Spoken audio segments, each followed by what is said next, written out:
Licenciado Marcelo Stern, un bienvenido a nuestro canal. Es una bendición poder tenerlo aquí con nosotros. Pues sabe que una parte de nuestro canal es entrevistar a judíos auténticos, judíos nacidos alágicamente y que nos cuentan su experiencia acerca de cómo ellos llegaron a creer en el Mesías Yeshua. Sería un honor y una bendición que pudiera compartir con nosotros cómo fue su historia de cómo llegó a esta fe. Bueno, primero, muchísimas gracias por la invitación, Rubén. Para mí también es un privilegio y una bendición poder estar aquí en esta entrevista. He contado ya varias veces mi testimonio y la verdad que es muy lindo compartir lo que es la fe en Yeshua y cómo una persona judía acepta al Señor. Es algo un poco complejo porque, bueno, yo te voy a introducir en lo que es mi historia de vida para contar mi testimonio. La palabra dice que tenemos que testificar, ¿sí? Y eso es uno de los mandamientos que nos da el Señor de Judea a Samaria y hasta lo último de la tierra, contar nuestros testimonios y nuestras experiencias con el Señor. Creo que eso trae luz a las personas. Bueno, yo soy judío de nacimiento, vivo en Argentina, en Buenos Aires, soy, como dijiste, soy licenciado en periodismo, también soy periodista deportivo, hice las dos carreras, y fui criado dentro del seno de una familia judía tradicional. Mis padres eran ambos judíos, mi papá Saúl, mi mamá Susana, ya partieron los dos, y en realidad todos mis antepasados, todos mis abuelos, mis primos, todos mis parientes son judíos. Tengo una hermana, Silvina, casi 4 años menor, que también lo es. Bueno, estoy circuncidado, lo que se llama el Brit Milá en hebreo, y a jardín de infantes y primaria hebrea, con lo cual conozco y hablo bastante bien este idioma. Fue la escuela Sholem Aleichem, que es una escuela muy importante acá en la ciudad de Buenos Aires, donde se enseña la cultura judía y el idioma hebreo. Cuando era muy chico, primero se enseñaba Yiddish, que es hasta tercer grado, era un dialecto que hablan los judíos ashkenazi, que son los judíos de Europa Oriental. Como es mi caso, yo soy descendiente, soy argentino, pero descendiente de abuelos rusos y polacos.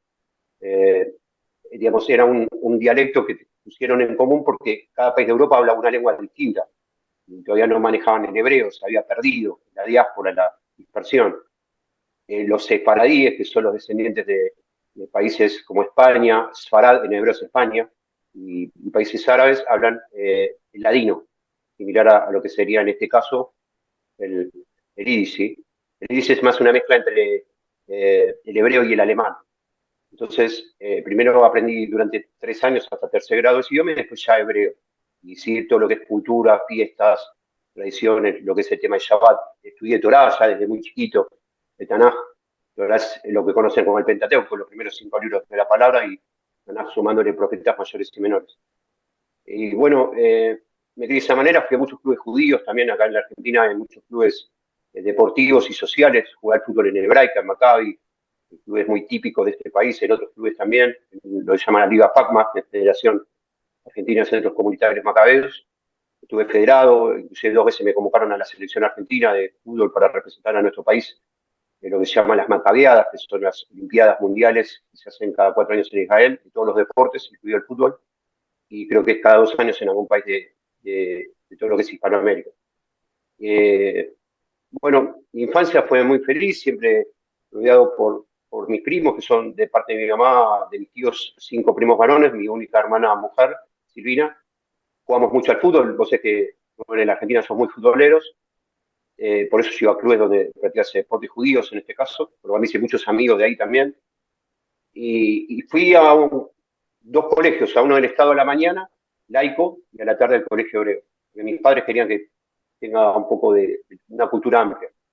Marcelo, Sí. y hasta ahorita nadie era creyente en Yeshua, eran judíos ashkenazim, no creyentes en Yeshua, para que la audiencia entienda que todo lo que estás diciendo estás hablando desde un judaísmo sin una fe en Yeshua, puro, así es, Claro, un judaísmo tradicional. Yo tradicional. era judío tradicional, o sea, celebramos las fiestas, el Pesaj, que es lo que le llaman la Pascua, el Rosh Hashanah, el Yom Teruah sería bíblicamente, Yom Kippur, bueno, todas las fiestas tradicionales, lo que sería el perdón. Pero no solo que era una formación judaica, sino que yo me acuerdo que en la primaria nos enseñaban que lo que ellos le llamaban Jesús o Yeshu, en vez de Yeshua, que era el nombre que se salvación, y eso es de una manera despreciativa, era o un falso Mesías, o un falso profeta, o un impostor. Y el judío, muchos, si bien hay algunos que históricamente creyeron en Yeshua, siempre un remanente fiel escogido por gracia, esa es la palabra, te enseñan eso. Entonces, es parte de tu formación. Terminás hasta a veces teniéndole bronca porque te enseñan como que, digamos, muchos judíos fueron discriminados porque los hacían responsables de la matanza de Cristo, como le nombraban, ¿no? Y yo me formé de esa manera. ¿Tuviste tú algún tipo de hostilidades a ti por ser judío, referente a esto que me comentas? Sí, sí, no en la primaria. En la primaria era un chico muy querido, en los dos colegios, en el laico y en el hebreo, pero ya cuando entro al secundario, di dos exámenes de ingreso a dos escuelas industriales. Uno es la ORT, que es muy conocida acá a nivel mundial, es un terciario y secundario judío muy importante, de muy buen nivel académico, y al Huergo, que era un colegio estatal. Mi padre quería que yo vaya al Huergo por lo mismo, para que me vincule con todo tipo de gente, no solo gente judía. ¿Sí? Creo que no estaba mal ese pensamiento, pero ahí sí fui muy discriminado. Yo era muy buen alumno en ese momento y por ser judío también jugaba bien al fútbol. Eso al que no lo quiere molesta un poco, genera como envidia. Y me empezaron a perseguir, o sea, me pintaban esvásticas en los pasillos con mi apellido, me agarré varias veces a casi a trompadas, a los golpes. No era un chico violento, pero me tenía que defender, porque a veces me provocaban, siempre por el antisemitismo mismo, ¿no? Y fue una etapa muy difícil, sobre todo los primeros 3 4 años que fui a ese colegio, después me cambié. Y al punto que yo no entendía por qué me pasaba eso, porque nunca me habían discriminado por ser judío. Pensaba que era un chico de 15 16 años nada más. Terrible. Es terrible el antisemitismo del mundo y más ahorita también que lo vemos emergente, pero pues sabemos que Dios ha escogido a Israel, los ha escogido por alguna razón y ustedes son los que nos han traído la Tanaj, son ustedes también los que han escrito. Bueno, algunos dicen que Lucas incluso era judío, entonces algunos dicen que ustedes son los que han escrito 100% el Nuevo Testamento, entonces estamos con ustedes y siempre vamos a estar apoyándolos nosotros, los que venimos de las naciones.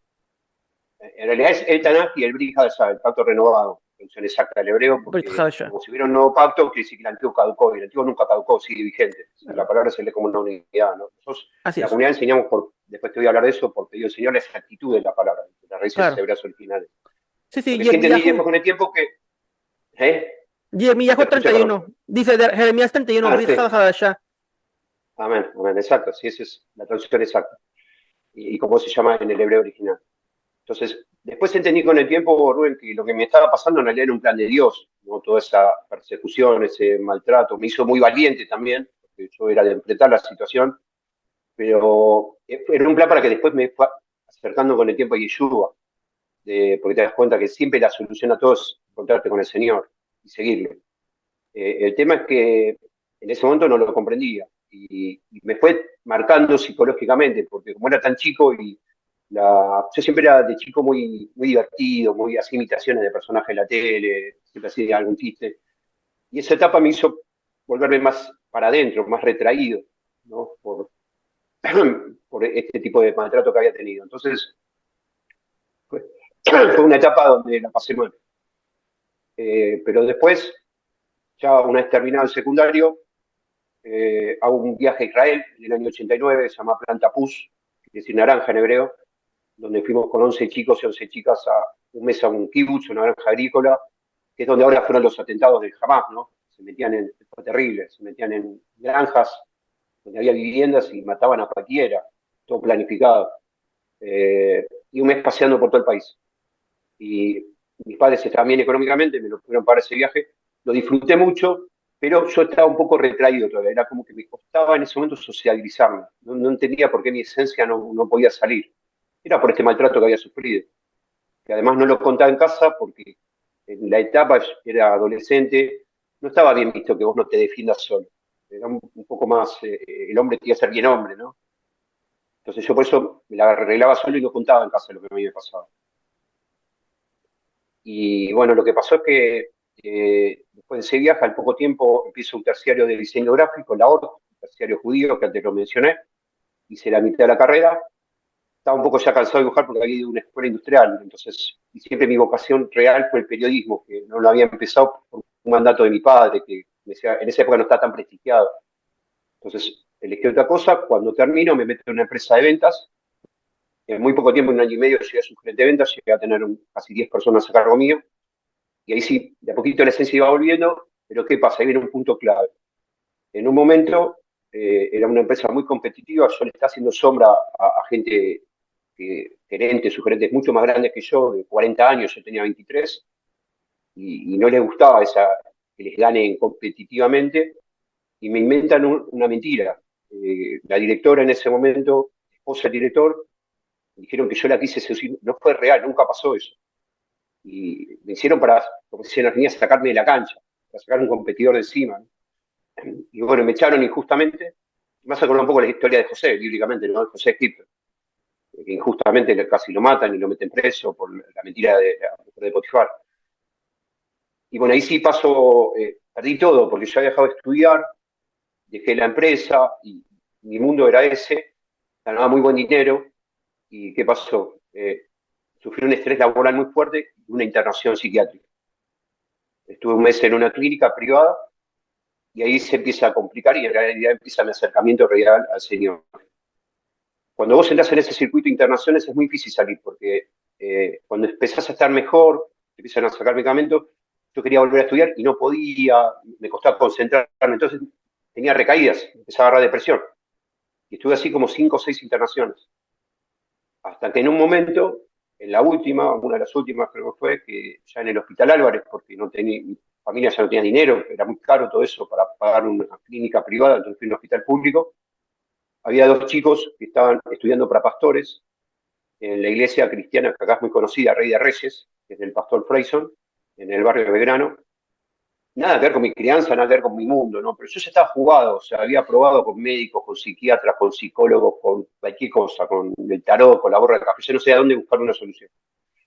Y estos 2 chicos me dicen en un pasillo que yo estaba esperando, ya estaba de alta, en un pasillo por ambulatorio, si quería aceptar al Señor. Me hablaron de Jesús en ese momento, ¿no? Que para mí era casi palabra prohibida por mi formación judía. ¿Cómo se te Entonces, acercaron, una disculpa, cómo se te acercaron estas personas a, cuáles fueron las palabras que te dijeron o qué fue lo que, la forma en la cual ellos se acercaron a predicarte el evangelio? ¿Cómo fue este approach, este acercamiento? está buena la pregunta que haces, porque digo, fue un momento tan importante para mi vida que muchos años después volví al lugar para recordar ese momento. Yo estaba en la puerta de la sala de espera de internación de psicopatología. Imagínate, todos pacientes psiquiátricos, adentro médicos, psicólogos. Y yo estaba esperando porque había libre, una vez por semana, un taller literario, que era para externos, internos y coordinadores. Era gratuito. Y a mí me gustaba porque me sentía bien, como siempre me gustó leer, escribir, siempre fui a hacer eso. De hecho, bueno, estudié periodismo, ¿no? Estaba ahí esperando para entrar y vi que estos 2 chicos le empiezan a aplicar a Otto, que estaba parado ahí. Yo no lo conocía, a ninguno de los 3. Pero viste, cuando estás alerta, yo creo que fue el Señor que me marcó, presté atención a esto. Y bueno, escuché que le hablaban del Señor, el otro no le interesó, agarró los 2 minutos, se fue, y ahí yo solo me paré, digo, a ver, explícame a mí. Me llamó la atención, ¿no? Y fue simple, no me explicaron demasiado, Rubén, me dijeron, mira, si vos aceptás al Señor, Él puede cambiar tu vida. Yo ya estaba jugado, digo, bueno, ¿qué pierdo? O sea, es algo más, pruebo, no, ni siquiera le hice muy convencido, ¿no? Digo, bueno, dale, ¿qué tengo que hacer? Y se tiene que hacer una oración de fe, repetirla con nosotros. Dice la oración, viste que la palabra dice que confesó con su boca, que crecer en tu corazón, será salvo. Hice la oración, lo declaré como Mesías y Salvador. Me invitaron al grupo de jóvenes, ni sabía dónde quedaba la iglesia, ni siquiera la conocía de nombre. Y bueno, fui el fin de semana y ahí sí noté el amor de los hermanos, ¿no? Porque si bien era un mundo totalmente opuesto, cristianos evangélicos, una cruz enorme, un pastor, que para mí la palabra pastor ni existía hasta ese momento, no como un sacerdote. Sí, sabía que Moisés había pastoreado ovejas, David también, pero no veía al pastor como una autoridad. Entonces, fui al grupo de jóvenes, me sentía bien, me sentía querido, si bien me sentía también sapo de otro pozo, como diciendo, ¿qué estoy haciendo acá? Porque parecía que estaba en contra de lo que me habían enseñado en mi historia judaica. Pero un par de cultos después, un par de semanas después, tuve mi primera experiencia sobrenatural. Eso me marcó muy fuerte. El pastor Freyson pidió que pasen al frente todos los que tenían problemas de salud, que iba a orar por ellos. Y pasó como media iglesia. Yo pasé también. Y me acuerdo, Rubén, que le quería contar lo que me pasaba. ¿Viste? Él se acercaba y te decía algo o te soplaba. Yo pensaba que era todo teatro hasta ese momento, que la gente volaba porque se tiraba, porque que alguien lo empujaba, ¿no? Hasta que me llega mi turno y le digo, pastor, me acerqué para contarle, no puede ni hablar. Sopló, volé como 3 metros, lo volé de verdad. Me quedé como, wow, ¿qué pasó acá? Y un tiempo después me explicaron que era un soplo de lo que nosotros decimos de Ruach HaKodesh, el Espíritu Santo, un aliento de vida, que me empezó a sanar el Señor, no al punto que me sanó totalmente. Y ahí me di cuenta que Dios era real. Fue mi primera experiencia, tuve muchas. Esa fue la primera experiencia fuerte que me marcó. Y bueno, el Señor ya tenía todo preparado el camino, ya andando en lo que es judaísmo mesiánico. A los 3 meses de esa experiencia aproximadamente, me llama una tía mía, se llama Elsa, también judía, que cree en Yeshua, ella y su familia, mi tío ya partió, el hermano y mi papá, y me Marcelo, dice, mira, Marcia, una sí, disculpa. ¿Tu tía creyó en Yeshua antes que tú o después? no, antes, pero no lo contaba ella. Oh, Nadie ok, lo sabía. ok. Dice que en realidad está mal, porque a veces tenemos que declarar al Señor y testificar, pero a veces en el judío es difícil porque pierde amistades, pierde, digamos, contactos, y no es tan fácil. Entonces, desde ese punto lo entendía, pero no es bíblico. Hay un pasaje donde el Señor dice a Pablo, Pablo, habla y no callas, porque no calles porque mucho pueblo tengo en esta ciudad. Entonces debemos testificar. También sabiamente, hay momento de hablar, hay momento de callar, todo tiene su tiempo, dice Eclesiastes. La guerra se gana en estrategia, vivimos en guerra espiritual, pero tenemos que hablar, esa es una realidad. Por amor a Sion no callaré, dice la palabra. Amén. Entonces, me dice a 3 cuadras, Dios ya, lo tremendo es que ya tenía todo el camino planeado. Me dice, a 3 cuadras de tu casa abrieron una congregación mesiánica, si querés hablar con el pastor, se llama así, ya de apellido judío. Y bueno, fui a averiguar, para ver, y me quedé 17 años, inclusive yendo a distintas sedes que fueron abriendo. Ahí ya sí me llamó la atención que gente gentil, que creía en Yeshua, entonces eran hebreos, porque cuando uno acepta al Señor pasa a ser hebreo, ¿sí? Viene de Eber, de atravesar o cruzar, cuando el Señor le dice a Abraham que sal de tu casa y tu parentela a la tierra que te mostraré, y Abraham atravesó, cruzó el Éufrates, de ahí viene Eber. Entonces, los judíos y gentiles que aceptan al Señor pasan a ser hebreos. Judío no, judío se nace, aparte es por vientre materno, son otras características. Entonces, me llamó mucho la atención que gente no judía me decía, te amamos porque sos judío. Cuando yo venía a mi adolescencia de ser odiado por ser judío, todo lo contrario. No lo podía entender. Y eso ahí uno se da cuenta de la importancia del amor, ¿no? Y no es solamente conocer versículos de memoria, es el amor en serio, el amor del Señor, que te cambia los pensamientos, que te renueva la mente, que te da una esencia como persona, que te da un propósito de vida. Pero bueno, en esta congregación estuve 17 años, pero el problema es que empezaron bien mesiánicamente, predicándole al judío y al judío primeramente y también al griego, como dice la palabra, pero después se fueron desviando. O sea, empezaron hablando de yo y después ya lo cambiaron por otros nombres. Empezaron en un momento prácticamente apoyando la Navidad. Kabbalah Shabbat, que lo hacían en un momento que tenía que ser todos los viernes, porque hay 4 Shabbat, el día sábado, empezaron a hacerlo una vez por mes, cosas de eso. Cualquier cosa, eso no existe la palabra. Vos tenés 4 Shabbat, tenés 4 celebraciones de Shabbat. De hecho, el Shabbat es una fiesta solemne, está en Levítico 23. Entonces yo como judío me daba cuenta de esos errores graves y lo iba diciendo para que los corrijan. Lejos de corregirlo, me sancionaron, me sacaron del servicio y además de eso, en un momento el Señor ya me sacó del lugar. Eso fue hace casi 5 años. Y eso da el nacimiento a la comunidad Jabrín Toy, Marcelo, un que es la que hoy paréntesis. lidero. Una disculpa, Sí. ¿qué fue lo que dijeron tus familiares, aparte de tu tía? Bueno, que tu tía, como mencionas, es creyente en Yeshua. ¿Cuál fue la reacción de tus otros familiares, tus padres, algún otro relativo, hermanos, al momento de que se dieron cuenta de que ahora eras un creyente en Yeshua? ¿Y cuál fue tu respuesta a ellos? ¿Y alguien más ha llegado a la fe en Yeshua después de tu creer en el Mashiach? Sí, fue muy difícil al principio, porque el judío, aún en su propia familia, cuando acepta a Yeshua, está visto casi como un traidor. Aunque sigue siendo judío, tu familia o tus amigos ya no te consideran judío. Piensa que te hiciste católico, cristiano y te ven como un traidor, no porque desprecien a otro pueblo, sino porque consideran que vos ya no sos más judío. Me lo han dicho. Eh, Mi padre, por ejemplo, aceptó finalmente a Yeshua pero después de como 20 años y tuvo el Señor que llevarlo casi a una situación de muerte, de enfermedad, donde lo aceptó y lo sanó. Él me hacía guerra cada mismo en casa. El Señor dijo que iba a poner espada en nuestra propia familia, ¿no? Mi abuela fue la que parecía más difícil, fue la más fácil. Nosotros decimos Boven Irish, que es abuela, Fanny me quería mucho, era su nieto preferido, la mamá de mi papá, ya partió. A ella, un par de semanas, le comenté lo que yo creía en Yeshua y me empezó a acompañar a la congregación y aceptó al Señor. Fue muy lindo. A Wow. los 94 años, ¿no? Tremendo. Y a los 97 partió con Dios. Y yo tengo el enorme orgullo, sanamente lo digo, de haberle predicado a ella, ¿no? A mi padre también. Un día nos vamos a ver en la eternidad y lo van a valorar eso. Pero sí, hubo guerra en mi familia, en el sentido espiritual. Y con amigos también, me acuerdo un amigo de la primaria que yo jugaba al fútbol, de la escuela hebrea, que en ese momento era director de juventud de AMIA, un cargo muy importante acá, AMIA donde hubo un atentado una vez, no quiero nombrarlo, pero sí una persona que fue dirigente en su momento, de mi misma edad. Una vez volvíamos de un partido con chicos de la colectividad y justo pasó con el auto por la congregación donde yo estaba congregando. Dijo, déjame acá que voy a bajar. Y ahí me preguntó, ¿y a dónde vas? Le dije la verdad, que yo era mesiánico, y no me olvido más, Rubén. Me dijo, me miró serio a los ojos, él me quería mucho. Y me dijo, Marce, no te olvides que vos sos judío. Como diciendo, no traiciones al pueblo. Y yo lo veo totalmente al revés. Cuando vos aceptás a Yeshua, sos más judío que antes, porque sos un judío completo, ¿sí? O Amén. un judío mesiánico, que cree en el Mesías. Bueno, eso con respecto a lo que fue la lucha. Y después me preguntaste algo más en la segunda parte. Sí, pues era si alguien más había creído en Yeshua, pero creo que ya lo respondiste tú, Ah, te tú contesté mismo, las dos ¿verdad? juntas, sí. Sí, sí. Sí, Sí, no solo ella, mi padre, mi abuela, después le he predicado a mucha gente que aceptó al Señor, y de hecho el Señor me dio la bendición de orar por gente que fue sanada de cosas milagrosas. He orado, no sé, en un hospital por un hemipléjico que al día siguiente salió caminando.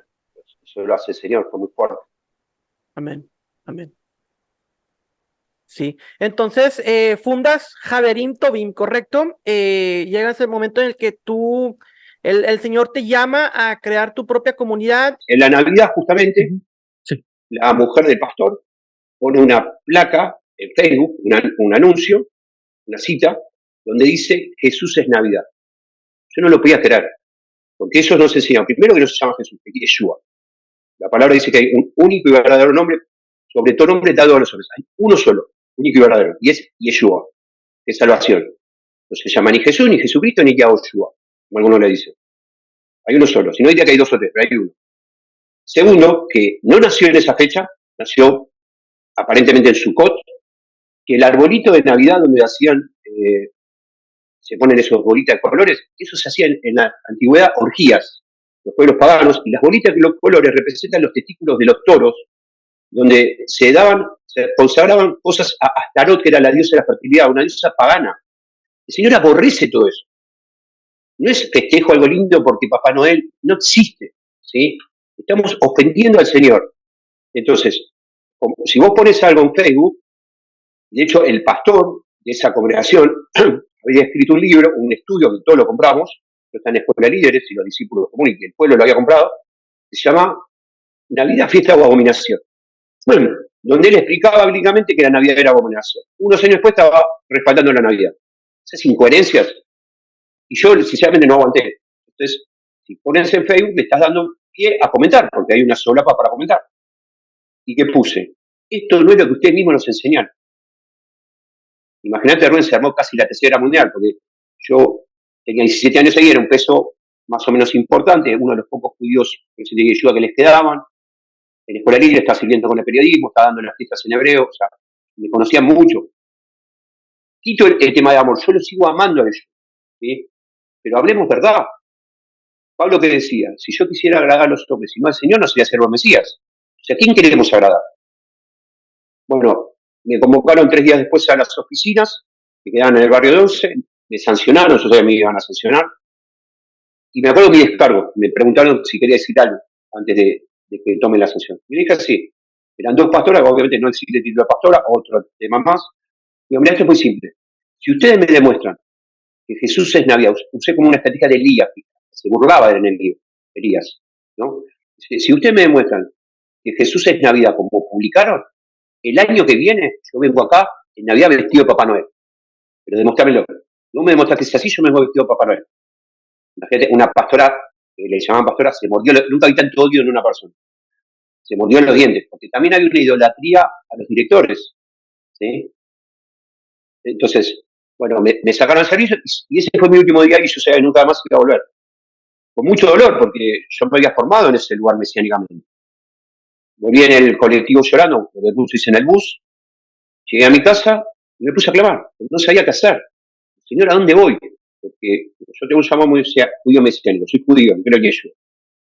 Soy una iglesia cristiana donde no me siento identificado con Jehová, con Jesucristo, Jesús, con Navidad, yo no tengo nada que ver con eso. Y la palabra no tiene nada que ver con eso. Con todo el respeto que me implica gente cristiana que sí busca la verdad, que hay lugares muy buenos, no digo que no, los hay y los conozco algunos. Entonces, empecé a clamar y como dice Jeremías, clama a mí, yo te responderé. El Señor me respondió porque es fiel. Me dijo, quiero que empieces a hacer Kabbalat Shabbat en tu casa. Es la celebración judaica que empieza el Shabbat, el día sábado, el día santo. Otro error que algunos no entiendan, no es el domingo, el jueves, el viernes, es el sábado, el Shabbat. En todo caso, el viernes al anochecer, o sea, la primera estrella, que comienza el día según el calendario hebreo. Bueno, empezamos como dice la palabra, en casa de Pedro, en casa de Cornelio, en casa de Juan, en mi casa. Vinieron algunas personas, poquitas, imagínate, claro, vos te pones a los pastores, Rubén, y automáticamente perdés a los que supuestamente eran tus amigos. Te sueltan la mano. Así como preguntaste a la familia, los hermanos pasa lo mismo, ¿eh? Y que no te sorprenda que cuando uno va por la verdad del Señor, muchos te van a dejar solito. Después el Señor te va a rodear de gente otra vez. Pero el Señor también lo permite para que sepas que dependés de Él, no de personas. Y bueno, empezamos a hacer las reuniones de cada semana, milagrosamente, sí vi la mano muy fuerte, Señor, se suma más gente, más gente, más gente en mi casa. Cuando empieza la pandemia, no, claro, éramos más de 15 personas y acá en Argentina, por protocolo, no te podías reunir más de 15 por el tema de que estaba todo cerrado, ¿no? Entonces empecé a usar el Zoom, hace un poco más de 2 años. Y fue impresionante porque a través del Zoom el Señor lo expandió milagrosamente a toda Latinoamérica. Ya no era solo Argentina. Tenemos gente casi todos los países de Latinoamérica hoy en día. Y bueno, hemos visto milagros de todo tipo y al punto que también hace 2 meses tuvimos la bendición de abrir una sede en la localidad de Avellaneda, en zona sur de la provincia de Buenos Aires, 2 casas presenciales, tenemos una escuela de Madrid de líderes, donde formamos líderes propios, tenemos 2 grupos de evangelismo para voluntarios en Buenos Aires, uno se llama Grupo Lev, Corazón en hebreo, que asistimos a gente en situación de calle, damos café, bizcochitos, jugos, lloramos por ellos, muchos se acercaron hacia el Señor, y después un grupo es único en Latinoamérica, de lo cual me llena de honor que sea parte de la comunidad de este grupo, se llama Hablemos del Mesías, que vamos a barrios judíos en Buenos Aires, que hay muchos, yo vivo en uno que se llama Villa Crespo. Yo siempre digo, Argentina es el primer país en cantidad de judíos de Sudamérica y el 7º en cantidad de judíos del mundo. Hay muchos judíos acá, obviamente en Estados Unidos también, ¿no? Pero ¿por qué? Porque como dice la palabra, todos se jactan del amor al pueblo judío, nadie va y les predica, nadie le dice nada. ¿Sí? ¿Cómo creerás si nadie les predica la palabra? Entonces, no es solamente quedarme orando y leyendo la palabra. Hay un libro de hechos, hay que hacer. La fe sin obras es muerta. ¿Sí? Porque a mí me molestaba mucho eso. Yo soy, sinceramente, Rubén, un anti-hipocresía. Te das cuenta por mi forma de hablar. Siempre me molestó el, hermano, te vamos a ayudar, vamos a orar por vos, y nadie pone la mano en el bolsillo, nadie te compra un plato de comida si tenés hambre, nadie te recomienda un trabajo si estás desempleado, nadie estoy generalizando, mucha gente sí lo hace, pero la mayoría no. Entonces, el amor se prueba con hechos. ¿Sí? Amén, amén, así es. Oye, Marcelo, me habías comentado que habías escrito varios libros, no sé si gustarías, ya para concluir esta entrevista, compartirnos tus libros, dónde los podemos encontrar, y también si gusta darnos información de cómo te pueden contactar, cómo pueden visitar tu comunidad también, aquellos que estén interesados y que vivan en el área. Sí, amén. Escribí 2 libros, el primero con Pablo Bulau, que es un periodista judío que cree en Yeshua también, que es parte de la comunidad, una persona, es muy amigo mío y de mucha confianza. El primero se llamó Completos en el nombre de Yeshua, eran 12 testimonios de gente judía que aceptó al Señor y cómo sus vidas cambiaron a partir de eso, es un poco lo que estoy contando con mi caso también, de hecho está el testimonio de él y el mío entre los 12. Igual te digo, hoy no estamos tanto comercializando los libros, estamos dedicando más a la comunidad y a la sede nueva, igual sí te lo voy a comentar. Y el segundo libro se llama El carácter judío del Mesías. Es un libro de investigación bastante profundo que habla justamente de esto, cómo devolverle al Mesías la identidad judaica que el enemigo le quitó. Y bueno, ese lo hice solo. ¿Sí? Es más nuevo, debe tener 1,5 aproximadamente, 2 como mucho. Y por ejemplo, me acuerdo en el prólogo empiezo citando al Vaticano, ¿no? Que es el epicentro del catolicismo, y la pregunta es, ¿cuántos símbolos judaicos se ven en el Vaticano teniendo un Mesías judío? Y no hay. A ese punto se llegó. O por ejemplo, me acuerdo que cito el pasaje bíblico donde José de Egipto se revela a sus hermanos, cuando vuelven a buscarlo porque están pasando hambre. La palabra dice que José los reconoció a ellos, pero ellos a José no. Entonces la pregunta es, ¿por qué no lo reconocen? Está vestido de egipcio, y metió como egipcio, lo enmascararon. Eso pasó con Yeshua. Nos vendieron un Jesucristo grecorromano, cuando tenemos un Masías judío, que enseñaba Torá, que se reunía en los templos de Shabbat, que fue circuncidado, que hizo su bar mitzvah, que hablaba hebreo como lengua madre. Ese es el Masías que tenemos para judíos y gentiles, pero el Mesías es judío. Y después me preguntaste los contactos. Bueno, para la gente que se quiera sumar a la comunidad, siempre estamos recibiendo gente permanentemente. El email que tenemos es comunidadjaverintobim@gmail.com, que de paso aclaro para decir, Javerín Tobim es buenos amigos, Javerín es amigos y Tobim es buenos. Y el nombre está basado, orado en su momento, en el pasaje que Yeshua dijo, si ustedes hacen mi voluntad, yo los llamo mis amigos. Pero él pone un condicional, si hacen mi voluntad, si no, no. Por lo tanto, la comunidad se llama Buenos Amigos. Y tenemos un canal de YouTube que es Comunidad Javerín Tobim. Y bueno, un WhatsApp que es de contacto, más 54 911 4187 6222. Excelente, excelente. Muchísimas gracias, Marcelo. Y bueno, pues muchísimas gracias por compartir tu testimonio de vida con nosotros. Sé que muchas personas serán bendecidas al escuchar esas palabras. Y quiero recordarte que nosotros que venimos de las naciones estamos con ustedes. Los amamos como aquellos injertados al olivo natural y siempre vamos a estarlos apoyando.